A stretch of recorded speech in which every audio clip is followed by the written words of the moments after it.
جوانها با چوب می آیند. آنها با ضرباهنگ‌های دهل نمایشی از رقص رزمی به اجرا می گذارند.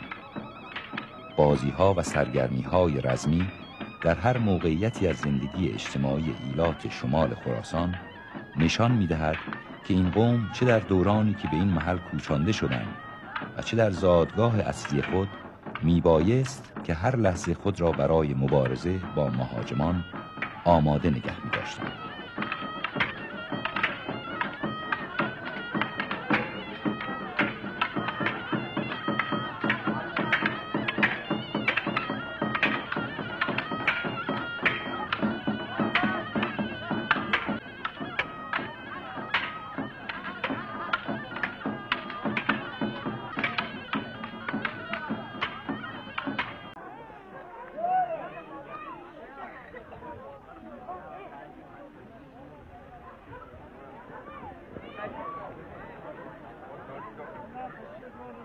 پس از ناهار داماد محجوب و پرغرور در ترنم دوتار بخشی به همراه خانواده‌اش برای بردن عروس به راه می‌افتند.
عروس که رخت عروسی را به بر کرده و شال سفید را بر سر بسته، بر اسب آذین بسته می نشیند.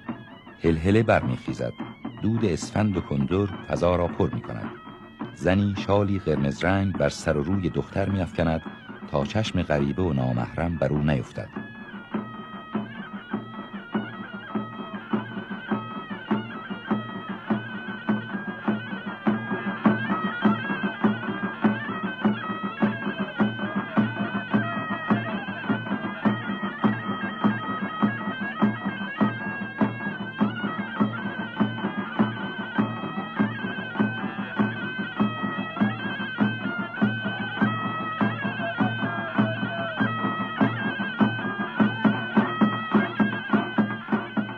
افراد خانواده عروس دم و گوش اسب را میگیرند و به طرف میدان ده به راه میافتند.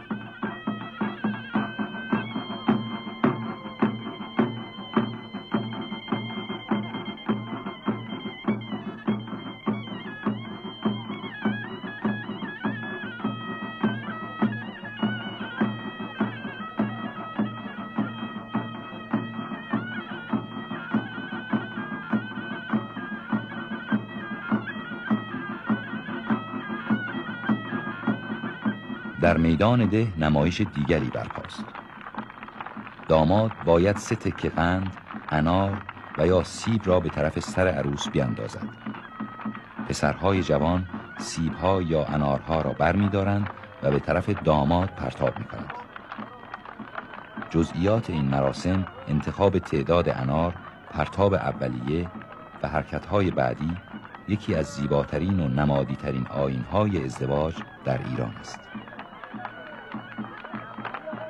در روزگاران گذشته و گهگاه در این روزها در فاصله خانه عروس تا داماد پهلوانی چوخاپوش راه بر قافله می‌بست و بانگ می‌زد و هماورد می‌طلبید و یا به انعامی رضا می‌داد. البته پهلوانان شوخه خوب می دانستند که راه بر عروس ارباب یا پیشکارش داروغه بستند یا بر آبگیر و پلبند و گاوشور که دهقانان ساده‌ای بیش نیستند. اما به هر صورت پهلوانان روستا تسلیم شدن به تقاضای انعام پهلوان را مخصوصاً اگر از طایفه دیگری می بود خفت خود می دانستند. من بنام بدینی من پهلوان خواهی کشتی اگرینی استاد منم کشتی تو